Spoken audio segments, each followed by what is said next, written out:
So coherence is when the heart, the brain, the emotions are in energetic alignment and cooperation. So when we're in that state, we're able to make better decisions, we have better coordination. It's healthy for our bodies to be in this state. It benefits the immune system.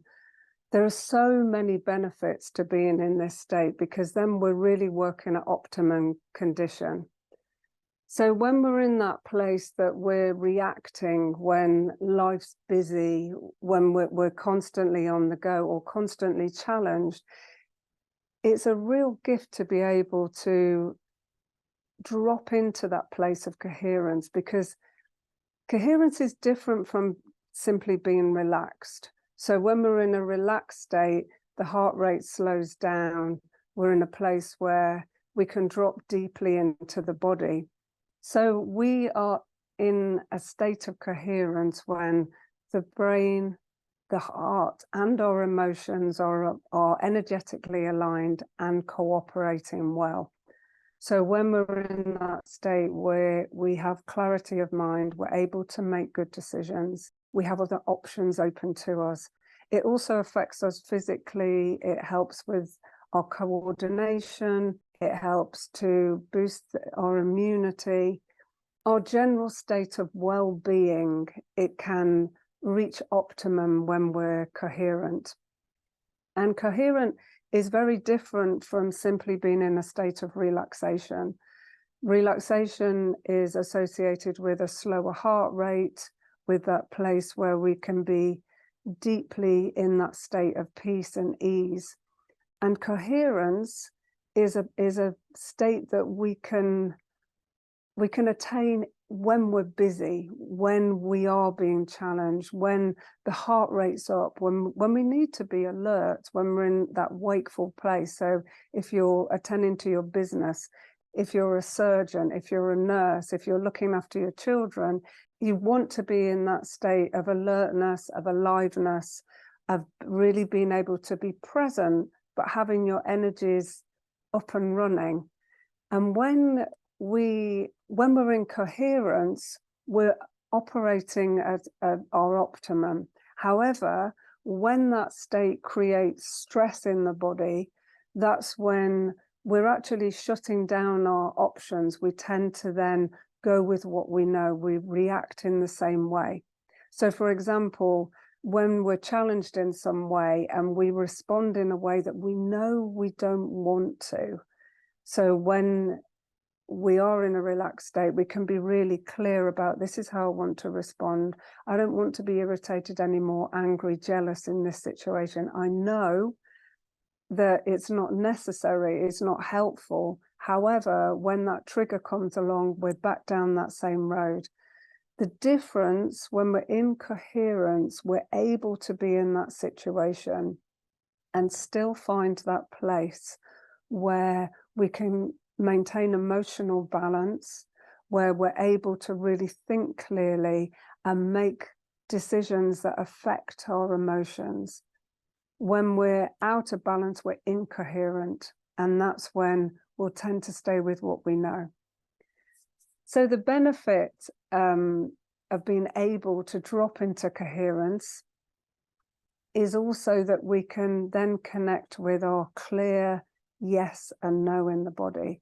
And this is a way of using the bodies for your body to douse, to get to that place where you can be clear that you're still connected to your values, to what's right for you. And in our fast-paced modern day world, this is something where we're all challenged. There are so many different opinions. There's so much information coming at us constantly. In fact, today there's more information in the Times newspaper, in one edition of the Times newspaper, than someone in the Middle Ages would take in a lifetime. So really understanding, we've got things coming at us.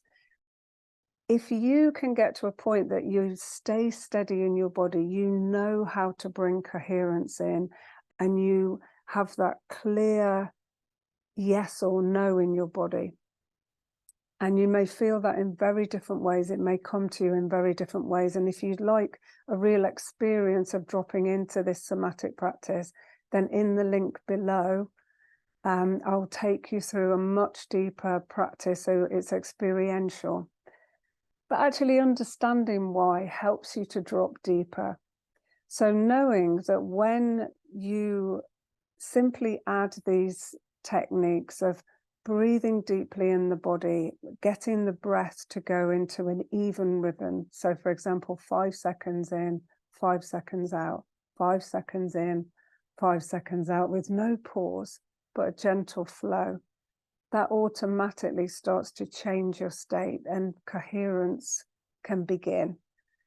When you start to focus on the heart, then you're focusing on a part of you that really has the power, because the heart sends much more messages to the brain than the brain does to the heart.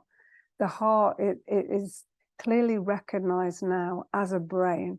It has its own neurons, it has a short-term memory, a long-term memory, it has neuroplasticity. And when we get into the heart, then we can really get to our emotions. And it's our emotions that govern everything.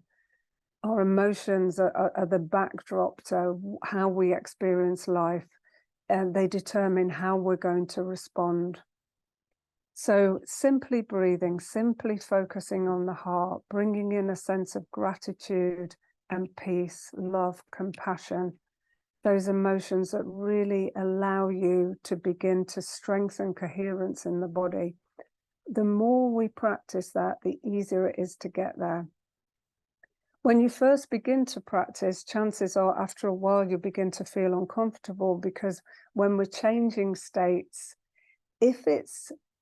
particularly if you've been living life at quite a high stress state, at quite a fast pace, then when we begin to get coherent, naturally anything new we feel uncomfortable with. So I really encourage you, just do it little and often, just breathing, get the breathing even in the body, bring your focus, your attention to your heart, putting your hand over your heart or your heart center is also a lovely way just to bring that attention. But the beauty of it, you can do this in a meeting. You don't have to be holding your heart.